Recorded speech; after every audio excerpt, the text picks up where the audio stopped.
لا شريك له وأشهد أن محمدا عبده ورسوله أما بعد والمؤمن من أمنه الناس على دمائهم وأموالهم أو كما قال عليه الصلاة والسلام اللهم صل على سيدنا ومولانا محمد وعلى آل سيدنا ومولانا محمد وبارك وسلم أستغفر الله الذي لا إله إلا هو الحي القيوم وأتوب إليه আল্লাহ পাক জাল্লা জালালুহু আমাদের সবাইকে মাফ করে দেন, আমাদেরকে কামেল ইসলাহ তাসকিয়া নসিব করে দেন, নূর ওয়ালা জিন্দেগি রব্বুল আলামিন আমাদের সবাইকে দান করেন। আমার ভাইরা, আমরা যতই পৃথিবীতে বেঁচে থাকার আশা করি না কেন, হায়াত যতদিন যতক্ষণ, এর বাহিরে এক সেকেন্ড আমরা এই পৃথিবীতে থাকতে পারবো না।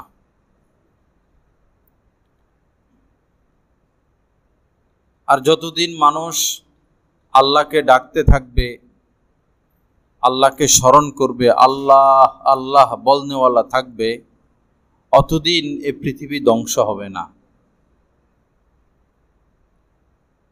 যেদিন আল্লাহকে ডাকনেওয়ালা কেউই থাকবে না, ওই দিনই আল্লাহ পাক সিদ্ধান্ত নিবেন পৃথিবীকে ধ্বংস করে দেওয়ার। যত বিজ্ঞান, যত প্রযুক্তি, যত আবিষ্কার আর যত কলা কৌশলী আমরা আবিষ্কার করি না কেন, পৃথিবীকে ধ্বংসের হাত থেকে আমরা রক্ষা করতে পারবো না। পৃথিবীকে রক্ষা করার রাস্তা এই পৃথিবীর সৃষ্টিকর্তাকে ডাকা, তাকে মানা। আরেকটা বিষয় হলো দূষিত সমাজ। এখন আমরা যে সমাজে রয়েছি এটা হচ্ছে দূষিত সমাজ। এখানে যদিও মানুষরা বসবাস করে, মূলত মানুষ নাই। যদিও আমরা নিজেদেরকে মানুষ হিসাবে পরিচয় দেই, আর এই সমাজে মানুষ বসবাস করে, জিন জাতি না বা পশু পাখি ওরকম ভাবে জন্তু জানোয়ার না। জন্তু জানোয়ার বন জঙ্গলে বসবাস করে, জিন জাতি সেই পাহাড়ে নদ নদীতে বসবাস করে, সাগরে। এই সমাজে আমরা মানুষ বসবাস করি, আসলে আমরা মানুষ না। মনুষ্যত্ব বোধ আমাদের থেকে বহু আগেই বিদায় নিয়েছে। আমরা বসবাস করি স্বার্থ কেন্দ্রিক এবং নিজের চাহিদা কেন্দ্রিক। আশার পিছনে আমরা ছুটতেছি। যার বয়স ৮০ পার হয়ে ৯০-তে পড়ল, তারাও এখন ১৪, ১৫, ১৭, ১৮ বছরের ছেলেদের মতো আশা। তারও আশা শেষ হয়নি, সেও মৃত্যুর প্রস্তুতি নিতে হিমশিম খাচ্ছে যে এত সকাল মারা যাব। কার জন্য করি, কি জন্য করি? সকাল থেকে সন্ধ্যা, সন্ধ্যা থেকে রাত, কিসের পিছনে আমরা ছুটাছুটি করতেছি? কার জন্য ছুটাছুটি করতেছি? আসলে তারা কি আমাদের আপন? এই সম্পদ কি আমাদের আপন? এই সন্তান কি আমাদের আপন? ইন্নামা আমওয়ালুকুম ওয়া আওলাদুকুম ফিতনা। এই মাল আর এই সন্তান ফিতনা, পরীক্ষা। দুইজন স্বামী স্ত্রী বসা, সন্তান রয়েছে, তো তারা আলাপ করতেছে যে এখন তো সন্তানেরা আমাদের পাশে, এমন সময় আসবে যে আমাদের সন্তান আর আমাদের পাশে থাকবে না। তাদের কর্ম যেখানে, তারা সেখানে চলে যাবে। তাদের সংসার হবে, তাদের বাচ্চা কাচ্চা হবে, তারা তাদেরকে নিয়ে ব্যস্ত হবে। আমরা বুড়া বুড়ি আগের জায়গায় ফিরে আসব। বিয়ে হওয়ার পরে স্বামী স্ত্রী যেমন একা ছিল, যদি তাদের হায়াত থাকে শেষ বয়সে আবার স্বামী স্ত্রী একা হয়ে যায়, ছেলে মেয়ে দূরে চলে যায়। অনেক মা বাবা তো এমন যে ইচ্ছা করেই ছেলে মেয়ের থেকে আলাদা হয়ে যায়। এই বুড়া বুড়ি বয়সে নিজেরা পাক করে, নিজেরা খায়। কার সাথে থাকবে? কোনো দাম নাই, মূল্য নাই। দাম দেয় না, মূল্য দেয় না। যাই হোক, এই ক্ষেত্রে মা বাবারও দোষ রয়েছে, আর ছেলে মেয়েদেরও দোষ রয়েছে। দোষ হচ্ছে আমাদের এলেমের অভাব এবং এলেম অনুযায়ী আমলের অভাব। আমাদের এলেমের অভাব এবং এলেম অনুযায়ী আমল নাই। এলেম অনুযায়ী আমল তো কোথায়ও নাই। মাদ্রাসাগুলোতেই এখন মাদ্রাসাগুলোর অবস্থায় শোচনীয়। এলেম অনুযায়ী আমল নাই। সবাই শখ বাস্তবায়ন নিয়ে ব্যস্ত, আশা নিয়ে ব্যস্ত, আশা বাস্তবায়ন নিয়ে ব্যস্ত। আল্লাহ পাক আমাদেরকে মানুষ হওয়ার তৌফিক দান করেন। হযরত থানবী রহমতুল্লাহ আলাইহির খানকা ছিল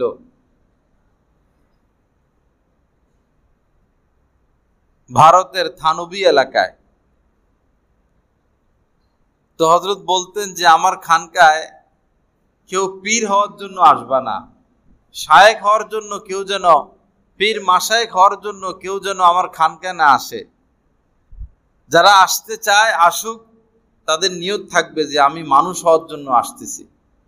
যারা মানুষ হতে চায় তারা আমার খানকায় আসুক, আমি মানুষ বানাবো, মানুষ তৈরি করব। নবীজি মানুষ তৈরি করেছিলেন, যারা নিজের জীবিত কন্যা সন্তানকে দাফন করে দিত, যারা দিনরাত মারামারি কাটাকাটি নিয়ে ব্যস্ত, যাদের মধ্যে সভ্যতা ছিল না, শিক্ষা ছিল না, যারা মানুষ হয়ে পশুর আচরণ করত, ওই সমাজে নবীজি এসে এই পশুদেরকে তিনি মানুষ বানিয়েছেন। যারা কন্যা সন্তানকে জীবন্ত পুঁতে ফেলত, তাদেরকে তিনি মানুষ বানিয়েছেন।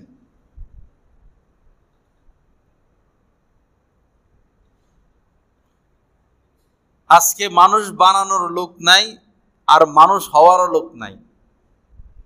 মানুষ যে বানাবে না, যারা মানুষ বানানোর দায়িত্বে রয়েছেন পীর মাশায়েখ, অধিকাংশ পীর মাশায়েখরাই খেলাফত দেওয়া নিয়ে ব্যস্ত। যারে তারে খেলাফত দিয়ে বসে, মাহফিলের দাওয়াত পাবে, মুরিদান বাড়াবে, খলিফার মাধ্যমে তার চামচাগিরি করবে। যেই লোক প্রকাশ্যে কবিরা গুনাহে লিপ্ত, যার সমাজের মধ্যে কোনো অবস্থান নাই, মানুষ যার সম্পর্কে ভালো ধারণা রাখে না, সে কিভাবে খেলাফত পায়? বোঝা গেল তার মধ্যেও সমস্যা, পীরের মধ্যেও সমস্যা। হযরত থানবী রহমতুল্লাহ আলাইহি বলতেন, আমার জামানার যারা পীর মাশায়েখ, অধিকাংশ পীর মাশায়েখরাই গীবতের মধ্যে ব্যস্ত। সেই জামানার কথা তিনি বলেছেন। আর এখন তো এটা তো হক্কানি পীরদের কথা, এখন তো বন্ড পীরের অভাব নাই। ভৈরবের মানুষ পীর শুনলে গায়ে আগুন লাগে, মনে করো পীর মানি ভণ্ডামি। আসলে এই দেশে যারা পীর মাশায়েখের খেদমত করেছেন আগে, বেশিরভাগ ভণ্ডই ছিল। ওই ভণ্ডদের ভণ্ডামি দেখতে দেখতে মনে করে পীর মানি ভণ্ড। পীর মানি ভণ্ড না, পীর মানি ভণ্ড না। বহু দালাল রয়েছে, দালালি করে। দাড়ি, টুপি, পাঞ্জাবি, 5 ওয়াক্ত নামাজ, হাতে তসবিহ, পাশে কোরআন শরীফ, করে দালালি, 2 নম্বরই করে। তো এখন এটা কি এই দেশ, তার মাথায় টুপি দাড়ি, টুপি দাড়ির দোষ? সে তো টুপি দাড়িকে মাধ্যম বানালো দুনিয়া কামানোর জন্য। টুপি দাড়িকে, নামাজকে, কোরআনকে মাধ্যম বানালো। এরকম কিছু লোক পীর সাজে, পীরকে মাধ্যম বানায় দুনিয়া কামানোর জন্য। কিন্তু ওদের মুরিদদেরকে হাজার বুঝাইলেও ফিরে আসে না। আমি এদিকে গেছিলাম, কি যেন লন্দিয়া নাকি না আগানগর, বরাবর আগানগর গেছিলাম। কতভাবে বুঝেছি তাদেরকে। এর আগে আমি বারবার গিয়েছিলাম ওই এলাকায়। কেমন যেন লোকগুলো অন্ধ, বধির। হক্কানি পীরের আলামত কি? সে নারীর সাথে পর্দা করতে হবে। নারীরা যদি পীরের আঙ্গুল চষে যাইয়া, পায়ের আঙ্গুল চুষতে চুষতে চিকনা করে ফেলছে, তো সে কিভাবে হক্কানি পীর হলো? বুঝেছি যে এত সাহাবী, এত নবী রাসূল, কারো কবরে তো টাকা দেওয়ার সিস্টেম নাই। তো তোমাদের পীর মরার পরে দান বাক্স 3টা খুইলা কবরে শুয়ে রয়েছে, উপরে দান বাক্স 3টা। এটা কি? কোন সুন্নত? তাও দান বাক্স 3টা কেন? আমি প্রশ্ন করছি, দান বাক্স 3টা কেন? তো বললো ছেলে 3টা রেখে গেছে। ছেলে 3টা রেখে গেছে, এখন দান বাক্স 3টা, 3 ছেলে, 3 যা পড়ে 3 ছেলে নিয়ে যায়। এই শেষ জামানায় এসে মানুষ যদি এত ব্যাকুল হয়, বেকুব হয়, জ্ঞান শূন্য হয়, তো তাদেরকে দিন শিখাবেন কিভাবে? হযরত শাহজালাল রহমতুল্লাহ আলাইহি কত বড় মানুষ, দিনের কাজে কত বেশি ব্যস্ত ছিলেন। ওনাদের উসিলায় দেশে দিন আসছে। ওনারা প্রথম দিকে এই দেশে মেহনত করেছিলেন। ওই সময় মাদ্রাসা ছিল না, দাওয়াতুত তাবলীগের মেহনত ছিল না, এত আলেম ওলামাও ছিলেন না, সব পাবলিক। সেই কেরামত আলী পীর সাহেব, সে জৌনপুরের পীর সাহেব, সে শাহজালাল রহমতুল্লাহ আলাইহি, সে হাফিজি হুজুর রহমতুল্লাহ আলাইহি, পীরজি হুজুর রহমতুল্লাহ আলাইহি, শামসুল হক ফরিদপুরি রহমতুল্লাহ আলাইহি, উনারা এই দেশে ইসলাম আনছেন। তো সেই শাহজালাল রহমতুল্লাহ আলাইহির কবরে, মাজারে কি হচ্ছে? লিজ দেয়, লিজ। মাজার কর্তৃপক্ষ লিজ দেয়, এই 1 বছরের লিজ। 100 কোটি, 200 কোটি, কে কত নিতে পারবা? কেউ বলে 500 কোটি, কেউ বলে 1000 কোটি, কেউ বলে 2000 কোটি। যে সর্বোচ্চ নিতে পারে তারা লিজ দিয়ে দেয় 1 বছরের জন্য। সারা বছর যা পড়বে ওরা নিয়ে যাবে। আর যে 100 কোটি বা 200 কোটি নিল, এটা ওই যে গাঁজা গুজা খায়, চুল টুল লম্বা, মাজার কমিটি এটা হেরা খায়। এটা স্পষ্ট। এরপরও মানুষগুলো অন্ধের মতো সেখানে টাকা ফেলতেছে। কেমনে বুঝাবেন মানুষকে দিন? লা ইলাহা ইল্লাল্লাহ। আল্লাহ পাক সহি বুঝ দান করেন। আল্লাহ পাক আমাদেরকে হেদায়েত দিয়ে দেন। তো যাই হোক, যেটা বলতেছিলাম যে সমাজে যদিও আমরা বলি আমরা মানুষ, আসলে সমাজের মানুষ নাই, সমাজে মানুষ নাই। আমি যখন অ্যাক্সিডেন্ট হয়েছিলাম সিলেটের পথে, আমরা তো অজ্ঞান, আশপাশ পুরো মুসলিম এলাকা, কোনো হিন্দু খ্রিস্টান বৌদ্ধ নাই, সব মুসলমান। জ্ঞান ফিরার পরে দেখি মোবাইল নাই, ব্যাগ নাই, যা ছিল সব শেষ। এটা তো মুসলমান, মুসলমানের বাচ্চা, মুসলমানের সমাজ। একটা গাড়ি অ্যাক্সিডেন্ট হলো, একজন আলেম অ্যাক্সিডেন্ট হলো, এতগুলো মানুষ রক্তাক্ত। কি উচিত ছিল? এদেরকে বাঁচানোই তো উচিত ছিল। জ্ঞান ফিরার পরে কারো পকেটে টাকা নাই, কারো মোবাইল নাই, কারো ব্যাগ নাই, সব শেষ। যা পারছি নিয়ে গেছে। কি বলবেন? মানুষ বলবেন?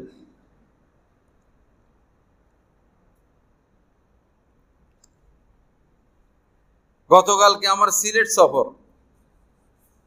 বিশ্বনাথ, পরে মেইন রুট ধরে গেলে সকালকে 1-2 দিন লাগবে সিলেট যাইতে। সিলেটের বাসী বলতেছে যে আমরা তো মানুষ না, আমরা এই দেশের নাগরিক না, আমাদের সিলেট থেকে ঢাকা যাইতে এখন 2 দিন 3 দিন লাগে। রাস্তার এই অবস্থা। পরে আমরা এই গ্রামের ভিতর দিয়া যাইতে যাইতে যাইতে মেইন রোডে উঠি না, শুধু গ্রামের ভিতরে চিপা চাপা দিয়া সেই এই বিশ্বনাথের কাছাকাছি যায় মেইন রোডে উঠছি। তাও পয়েন্টটা পাইছি। ফিরের পথে সকাল 10টা পর্যন্ত ইয়েতে শাহবাজপুর নাকি কি একটা এলাকা, সকাল 10টা পর্যন্ত এখানে। পরে এখন জুমার নামাজ, মাসিক ইজতেমা, পরে দোস্ত আহবাবরা ফিকির করে এই আমাদের সালাউদ্দিন আছে তাকে পাঠাইছে হুন্ডা নিয়া। হুন্ডা করে আমার গ্রামের ভিতর দিয়া সিপা চাপা এমনে হেমনে, আবার মেইন রোডে উঠে, আবার পাশ দিয়া যায়, আবার এমনে আবার হেমনে। সেই শাহবাজের বহু পূর্বে মনোজ থেকে কি এরপরে কি জেলা আরো আগ থেকে জ্যাম, আশুগঞ্জের কাছাকাছি পর্যন্ত জ্যাম। হায়রে মানুষের কষ্ট, দুই চোখে দেখলাম। মহিলারা বোরকা গায়ে দিয়ে বসা, আহা, বাচ্চারা কেমনে বসে থাকবে বাসে, কি কষ্ট। গ্রামের থেকে মানুষ যায় যায় পানি খাওয়াইতেছে, মহিলারা গ্রামের ভিতরে নামে গেছে, চেয়ার দিছে, বসে রয়েছে ঘন্টাকে ঘন্টা। এখনো গাড়ি ওইখানে, আমাদের গাড়ি এখনো ওইখানে। আমি যদি গাড়িতে বসে থাকতাম, ওই গাড়ি আসতে আসতে সকালও সম্ভব না। তো এই যে এত বড় জ্যাম, কিছু স্কুলের স্টুডেন্ট, কৃষক, গরিব মানুষ, সাধারণ মানুষ যায় জ্যাম ছুটাইতেছে। আল্লাহর কসম, সে ওই পর্যন্ত থেকে এই পর্যন্ত আসছি, আমি শুধু 2টা পুলিশকে দেখছি, তাও এমনে এমনে খাড়ায় রয়েছে মনে কলা গাছ। এত মাইল জ্যাম, কতগুলো থানা পড়ে এখান থেকে হিসাব করেন। আশুগঞ্জ টাঙ্গান থানা, এইখান থেকে কতগুলো থানা পড়ে। এখানে তো 100, 200, 300, 400, 500 পুলিশ থাকা দরকার ছিল, 1, 2, 3 হাজার সৈনিক থাকা দরকার ছিল। এই দেশ কি বসবাসের যোগ্য আছে? আর রাস্তাগুলো কেন এত ছোট থাকবে? সে ব্রিটিশে যে রাস্তাগুলো করে গেছে, এতগুলো চোর, অবশ্যই এরা চোর যারা ক্ষমতা আসে আর গেছে।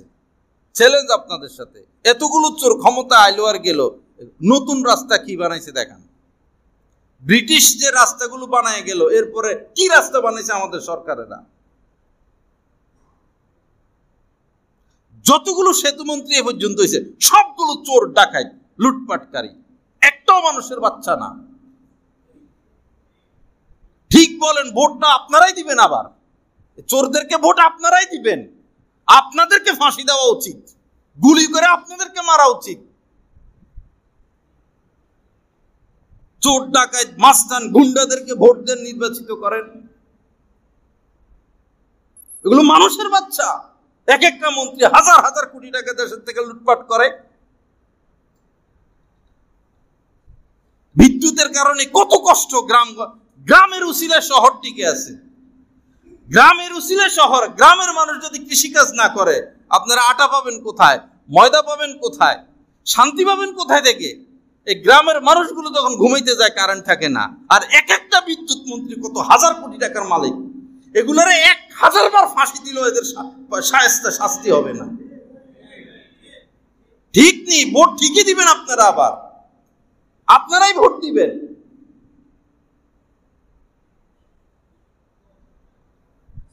যারা অপরাধী, এরা তো অপরাধী। যারা অপরাধীদেরকে সমর্থন করে, এরা সবচেয়ে বড় অপরাধী।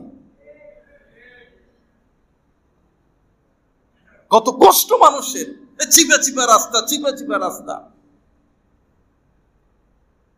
বলেন যে এই মন্ত্রী চুরি করে নাই, একটা মন্ত্রীর নাম বলেন, 2-4 জন মন্ত্রীর নাম বলেন যে দেশের টাকা বাইরে পাঠায় নাই।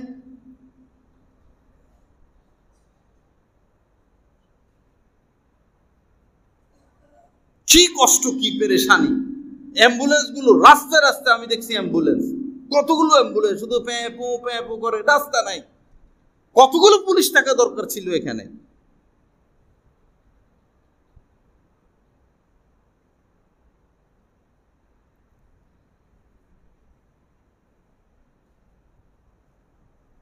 হবেন তিনি সবচেয়ে বেশি শিক্ষিত, জ্ঞানী হইতে হবে।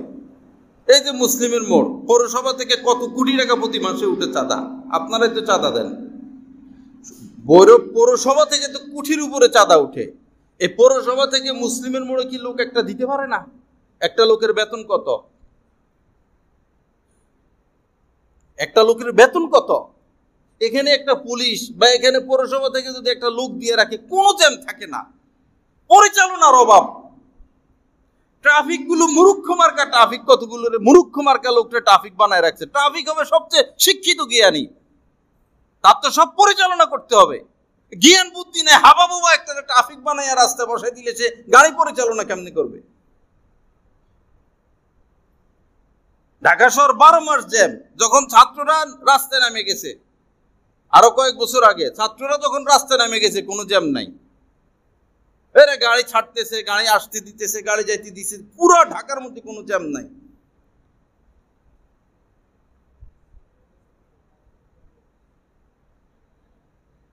আর এই মুসলিমের মোড় থেকে মাদ্রাসার গেট পর্যন্ত 4-5টা, এগুলার মানুষ বলা যাবে না, এগুলো জন্তু জানোয়ারের থেকেও নিকৃষ্ট। ব্যান লইয়া ইয়ে বিক্রি করে, ডাব বিক্রি করে, আরো কি করে।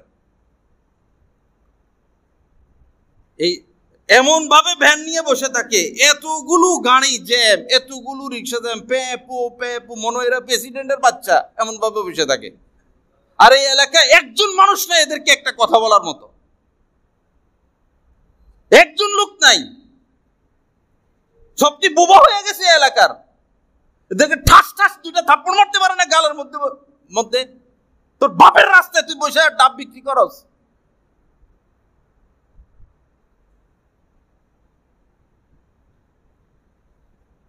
আমি শুনছি এদের চাঁদা একবারে উপর পর্যন্ত যায়। এই ফুটপাতে যারা বসে রয়েছে, আপনারা যাদের গলায় মালা দেন, যাদের গলায় আপনারা গলায় মালা দেন, এই চোরেরা এই ফুটপাতের থেকেও চাঁদা পায়। শুধু নামাজ রোজার নাম দিন না, নামাজ পড়লাম, টুপি রাখলাম, দাড়ি রাখলাম, বস হয়ে গেছে, এতটুকুর নাম দিন না।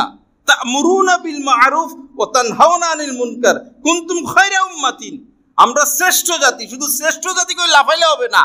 শ্রেষ্ঠ জাতির দায়িত্ব কি? সৎ কাজের আদেশ, অসৎ কাজের নিষেধ। আমরা মিম্বারে বসে বলতে পারি, কিন্তু বাস্তবায়ন আপনাদের দায়িত্ব, সরকারের দায়িত্ব। কিন্তু পারে কি আমাদের গলা টিপে ধরতে? খতিব সাহেব এগুলো বলবে কেন? তো কে বলবে? মদ খাইও না কথা কে বলে? সুদ খাইও না কে বলে? ঘুষ খাইও না কে বলে? 1 থেকে মেট্রিক বিএ পর্যন্ত যদি পড়ে, কোথায় এটা লেখা আছে? যে শিক্ষা আমাদের বাচ্চারা শিখে, এখানে এগুলো লেখা আছে। তো কি শিখতেছে তারা? আর এত বড় শিক্ষিত হইয়া কিভাবে চুরি করে, কিভাবে ডাকাতি করে, কিভাবে দেশের সম্পদ বিদেশে পাঠায়? কিসের শিক্ষা সেটা? কোন মন্ত্রণালয় দুর্নীতি মুক্ত, চুরি মুক্ত? সবগুলো তো শিক্ষিত লোক।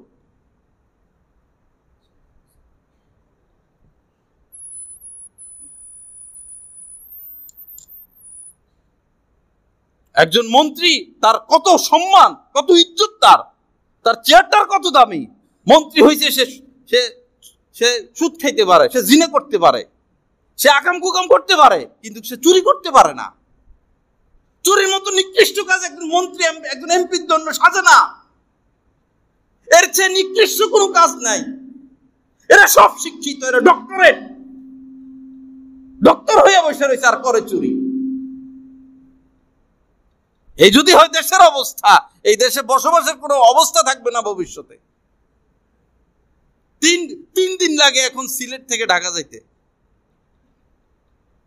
অনেকে বলতেছে যে 2 দিন 3 দিন লাগে। পুরাটা রাস্তার মধ্যে বাচ্চাদের আহজারি, কান্নাকাটি, কোনো পুলিশ নেই রাস্তার মধ্যে। গেল কই পুলিশগুলো? গেল কই?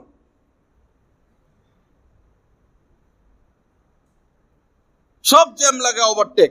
ওদিক থেকে আশুগঞ্জের থেকে আসবে, বিবাড়িয়ার থেকে আসবে, যে পাশ দিয়া সব প্রাইভেট কার গুলো ওই পাশ দিয়া দেয় লাগায় রাখছে।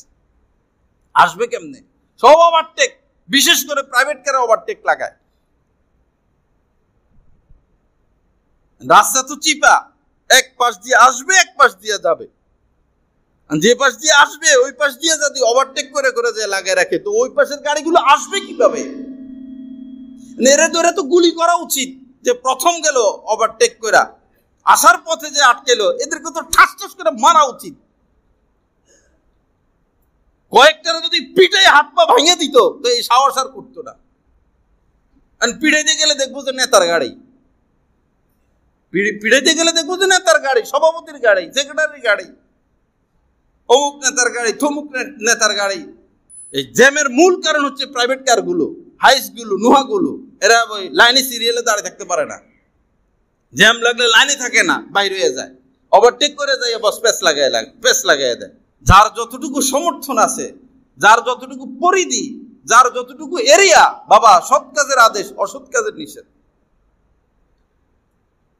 করতে হবে, এটা আপনার দায়িত্ব। ওয়ালা ইয়াকুল তুআমাকা ইল্লা তাকিয়ুন, কি কঠিন কথা নবীজি বলেছেন, মুত্তাকি ব্যতীত তোমার খাবার যেন কেউ না খায়। তুমি কষ্ট করে কামাও, কারে খাওয়াও? কোন নাফরমানকে খাওয়াও? কোন বেঈমানকে খাওয়াও? যে আল্লাহর সাথে বেঈমানি করে, যে নামাজ পড়ে না, যে রোজা রাখে না, যে মিথ্যা কথা বলে, যে গীবত করে, সে তো নাফরমান। তোমরা তো নাফরমানকে খাওয়াইতেছ। আল্লাহ রাসূল বলছেন, তোমার কষ্টে অর্জিত সম্পদ যেন কোনো মুত্তাকি ব্যতীত কোন নাফরমান না খায়। কারে খাওয়াইতেছি আমরা ঘরের মধ্যে? কারে খাওয়াইতেছি? যে আল্লাহর সাথে দিন রাত নাফরমানি করতে পারে, সে আপনি পিতার সাথে কি সে নাফরমানি করতে পারে না?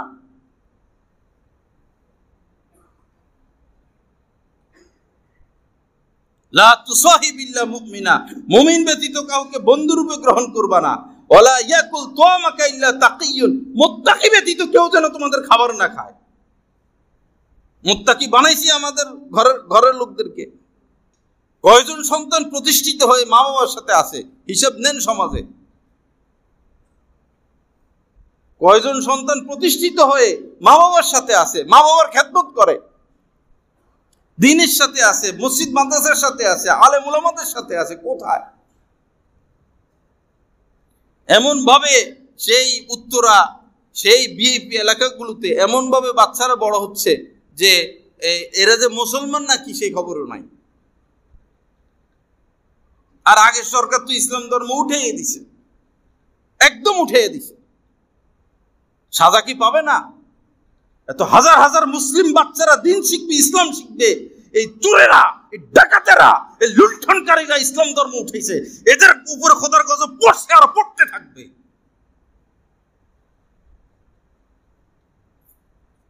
তুই তো বলস তুই মুসলমান, তুই বলস তোর বাপ মুসলমান, তুই ইসলাম ধর্ম সরালি কেন রে জানোয়ার? ইসলাম ধর্ম তোকে কি করছে রে? পুরা সিলেবাস থেকে ইসলাম ধর্ম সরাইয়া দিছে। এখন শিক্ষিত হইয়া সব চুরি ডাকাতি ঘুষখোর নাতানি করতে থাকবে, তো করবেই তো, ধর্ম উঠাইয়া দিছে। মানুষ তো আল্লাহর ভয়ে তো মানুষ চুরি ডাকাতি থেকে, সুদঘুষ থেকে বেঁচে থাকবে। তো ইসলাম না শিখলে, কোরআন হাদিস না শিখলে আল্লাহর ভয়টা আসবে কোথায় থেকে? সে সবচেয়ে বড় ক্ষতি করছে, এটা ইসলাম ধর্ম উঠাইয়া দিছে। এবং তার মন্ত্রীদেরকে লাগাই দিছে কমি মাদ্রাসাকে শেষ করার জন্য।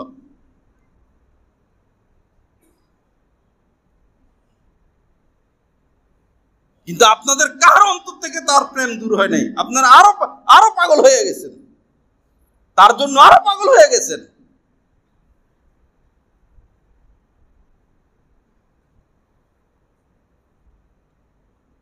দেখবেন কিয়ামতের ময়দানে অসৎ লোককে ভালোবাসার পরিণাম কি, সৎ লোককে ভালোবাসার পরিণাম কি এটাও দেখবেন, অসৎ লোককে সমর্থন দেওয়ার পরিণাম কি সেটাও দেখবেন।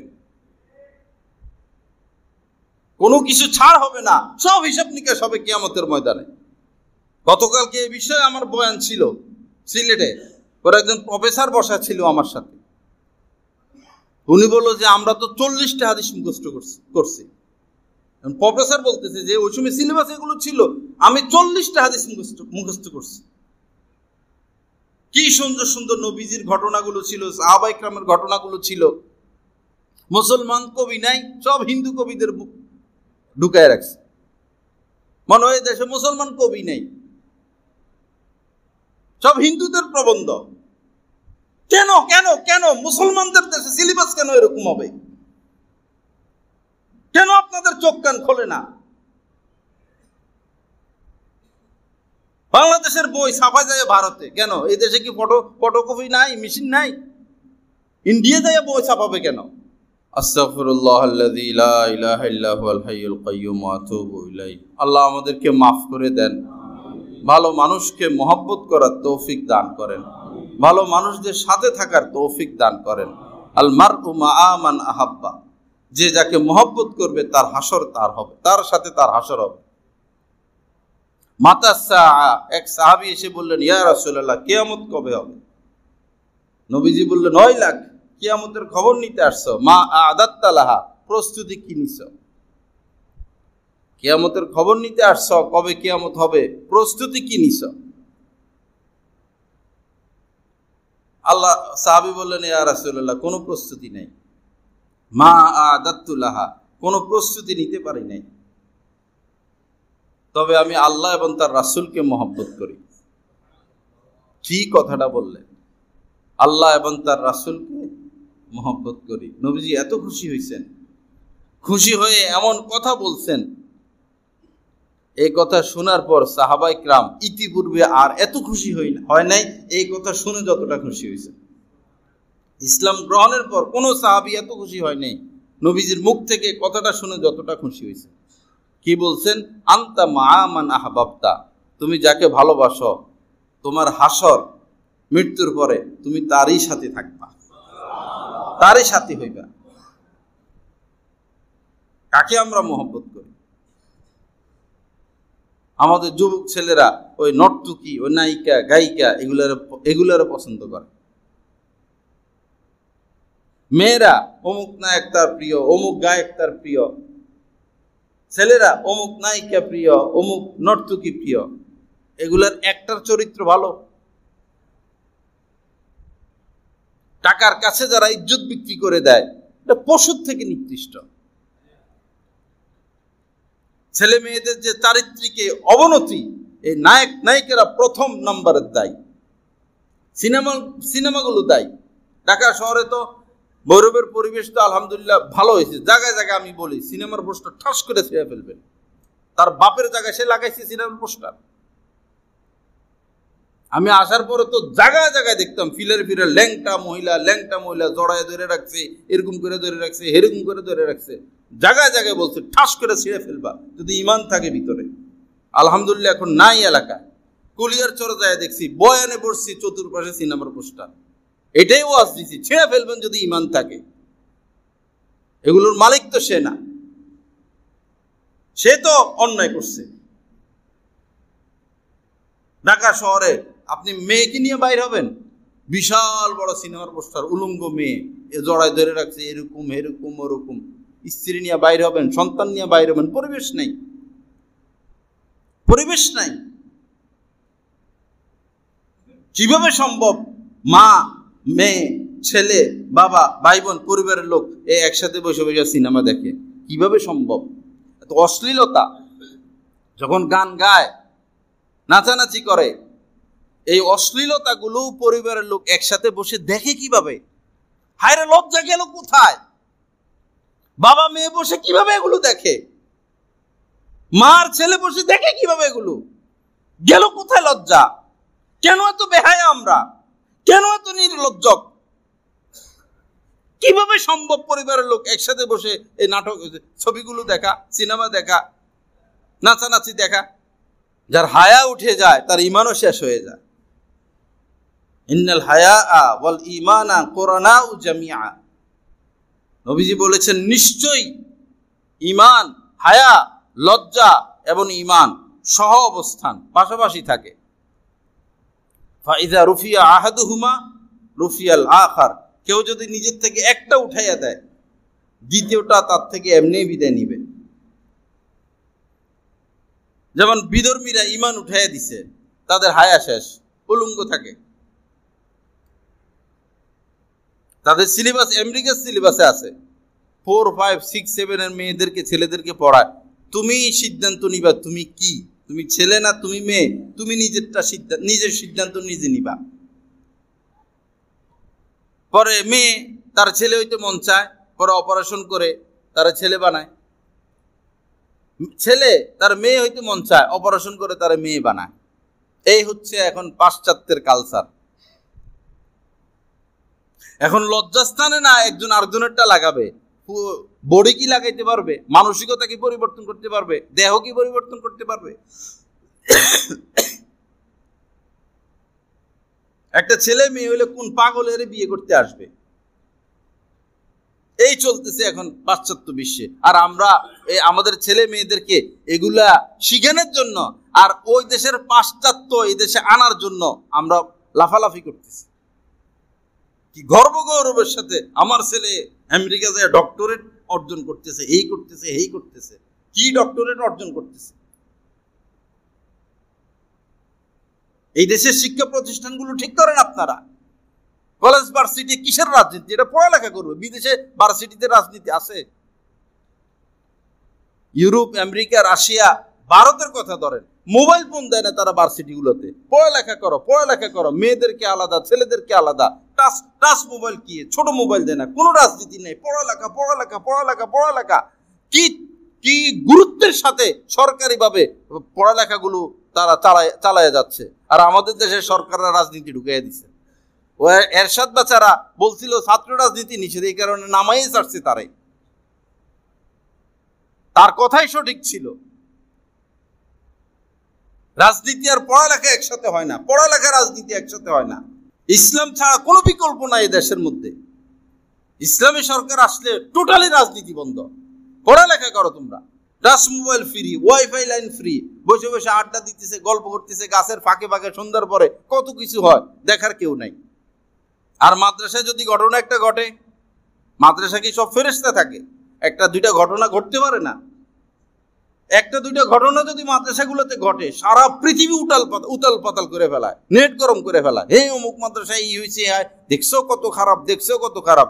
আর তোমাদের মধ্যে যে সারাদিন হয় এগুলা, তোমরা যে আসোই সারাদিন এগুলো নিয়ে। লা ইলাহা ইল্লাল্লাহ। তো হায়া এবং ঈমান সহ অবস্থান, নিশ্চয় হায়া এবং ঈমানের অবস্থান সহ পাশাপাশি থাকে, সাথে থাকে। ফাইদা রুফিয়া আহাদুহুমা, কেউ যদি নিজের থেকে একটাকে উঠাইয়া দেয়, রুফিয়াল আখর, দ্বিতীয়টা আপনাতে উঠে যায়। থাকে না? আপনি হায়া উঠাই দিবেন, আপনার মধ্যে ঈমান থাকবে না। আপনি ঈমান উঠাই দিবেন, আপনার মধ্যে হায়া থাকবে না। ছেলেরা এই বৈরবে তো আলহামদুলিল্লাহ গাছতলা ঘাট নিরাপদ, আমারে দেখলে দৌড় মারে। এক দুইটা আছে সামনে পড়ে না। আমি বৈরবে আমি যখন আসছি দেখি সব ল্যাংটা, হাফ প্যান্ট, বুড়া বেড়া। শহরে তো বুড়ারাও ব্যায়াম করে হাফ প্যান্ট পরে, শরম শেষ।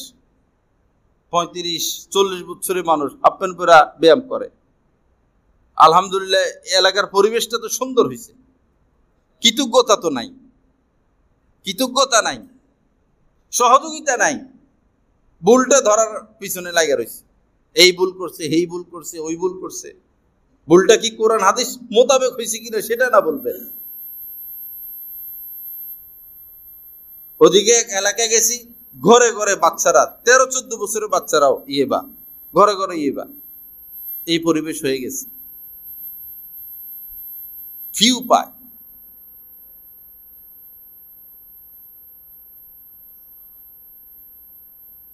কারা মাদকগুলো পাচার করে, কাদের মাধ্যমে আসে, কারা দেখেও না দেখার ভান করে, তারা কারা?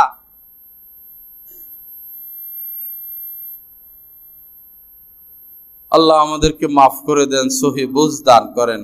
আসুন ভাইয়েরা, সবকিছু তো পারবো না, নিজের ঘর ঠিক করি, নিজে ঠিক হই, বিবেককে জাগিয়ে তুলি। আপনি অপরাধে লিপ্ত, হাজার চেষ্টা করবেন ছেলে মেয়েকে মানুষ বানাইতে, আপনার মধ্যে যে অপরাধ, তার মধ্যে অপরাধ যাবেই, কারণ আপনার রক্তটাই তার মধ্যে। মা বাবার যে অভ্যাস, ছেলে মেয়ের মধ্যে সে অভ্যাস চলে যায়, রক্ত থেকে রক্ত। যেমন রোগগুলো, ডায়াবেটিস, এই রোগ সেই রোগ, বাবার যে রোগ সন্তানের সেই রোগ যেভাবে হয়ে যায়, বাবার যে বদ অভ্যাস, কুঅভ্যাস, এই বদ অভ্যাস কুঅভ্যাসগুলো সন্তানের মধ্যে চলে যায়। কেন আমরা ভালো মানুষ হই না? বাধাটা কোথায়? ভালো মানুষ হইতে বাধাটা কোথায়? ইয়া আইয়ুহান নাস মা গাররাকা বিরাব্বিকাল কারীম। আল্লাহ পাক বলতেছেন যে আল্লাহর দিকে আসতে তোমাদের বাধা কোথায়? কি এমন সমস্যা হইতো যদি আমরা সত্যবাদী হয়ে যাই? কি এমন সমস্যা হবে যদি আমরা সুদমুক্ত হয়ে যাই? কি এমন সমস্যা হবে যদি আমরা গুনাহমুক্ত হয়ে যাই? আমরা নজরকে হেফাজত করি, আমরা গীবত থেকে বেঁচে থাকি, আমরা কাউকে কষ্ট দিব না, সবার সাথে ভালো আচরণ করব, ভালো ব্যবহার করব, মিলেমিশে চলবো, কারো ক্ষতি করব না। কি সমস্যা হইতো? সমাজটা কত সুন্দর হইতো, আমার জীবনটা কত সুন্দর হইতো, আমার আখিরাতটা কত সুন্দর হইতো। যারা দাড়িগুলো রাখছে তাদের তো সম্মান কমে নাই, যারা নামাজ ধরছে তাদের তো সম্মান কমে নাই, যারা সুদ ছেড়ে দিচ্ছে তারা তো বললো জাহান্নামের আগুন থেকে বেঁচে গেছি। যারা সুদ ছেড়ে দিচ্ছে তারা বলতেছে যে জাহান্নামের আগুন থেকে বেঁচে যাচ্ছি, এতদিন বন্দী ছিলাম।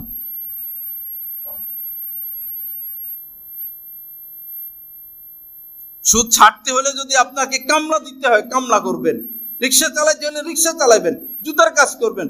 সুদ থেকে মুক্ত হওয়ার জন্য যদি জমি বিক্রি করতে হয় জমি বিক্রি করেন, বাড়ি বিক্রি করতে হলে বাড়ি বিক্রি করেন। যা যা করা দরকার আজই করুন, আজই সুদ থেকে বের হন, আপনার উপায় থাকবে না মরার পর। মৃত্যুর 1 সেকেন্ড গ্যারান্টি নাই। সুদ অবস্থায় মারা যাবেন, সাথে সাথে তো শুরু করবো মায়ের, সাথে সাথে মায়ের পিঠ শুরু। কে বাঁচাবে ওই সময় আপনাকে? দুনিয়ার আগুনেও জ্বলতে থাকে সুদীরা, আর মরার পরে তো কোনো উপায় নাই। যাক যাক করা দরকার, যত কিছু করা দরকার আজই এক্ষুনি সিদ্ধান্ত নিতে হবে, না সুদের পথে থাকবো না। জমি জমা আছে বিক্রি করেন, কানের দুল বিক্রি করেন, হাতের আংটি বিক্রি করেন, ঘড়ি বিক্রি করে দেন, হুন্ডা আছে হুন্ডা বিক্রি করেন, সাইকেল আছে সাইকেল বিক্রি করেন, প্রয়োজনে জামা কাপড় বিক্রি করেন, জুতা 2 জোড়া 1 জোড়া বিক্রি করেন। ভাই আমি আগে সুদ থেকে মুক্ত হই, পরের কথা পরে, আমার সব শেষ, আমার রক্ত না পাক, আমার ইবাদত বন্দেগী হচ্ছে না, আমার দিলের মধ্যে অশান্তি, মনের মধ্যে অশান্তি, আমি সবসময় পেরেশানির মধ্যে থাকি, কষ্টের মধ্যে থাকি, অস্থিরতার মধ্যে থাকি, আমার কোনো ইবাদত বন্দেগী কবুল হচ্ছে না, আমার তো আগে সুদ থেকে মুক্ত হইতে হবে।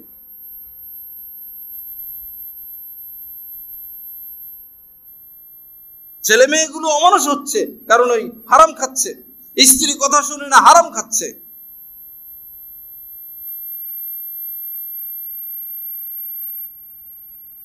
গ্রামগঞ্জে যখন কিস্তির দিন আসে, কিস্তি এনজিও গুলো ঢুকছে, কিস্তি যেদিন দিতে হবে আগের দিন রাত্রে কোনো ঘুম নাই, কত মানুষের কাছে যায়, কতজনের পা ধরে কিস্তির টাকা দেওয়ার জন্য। নিলে কেন? এই 50,000 টাকা নিয়ে তোমার কি লাভ হয়েছে? 50,000 দেয় বা 60,000 দেয় বা 1 লাখ দেয়, কি লাভ হয়েছে? আনলো আর খরচ হয়ে গেল, বরকত নাই, বরকত নাই। আস্তাগফিরুল্লাহাল্লাযী লা ইলাহা ইল্লা হুয়াল হাইয়ুল কাইয়্যুম ওয়া আতুবু ইলাইহি। আল্লাহ আমাদের সবাইকে মাফ করে দেন, সহি বুঝ দান করেন। আল্লাহ আমাদেরকে ইসলাহে কামেল নসিব করে দেন, মানুষের মতো মানুষ হওয়ার তৌফিক দান করেন, যাবতীয় গুনাহ থেকে বেঁচে থাকার তৌফিক দান করেন।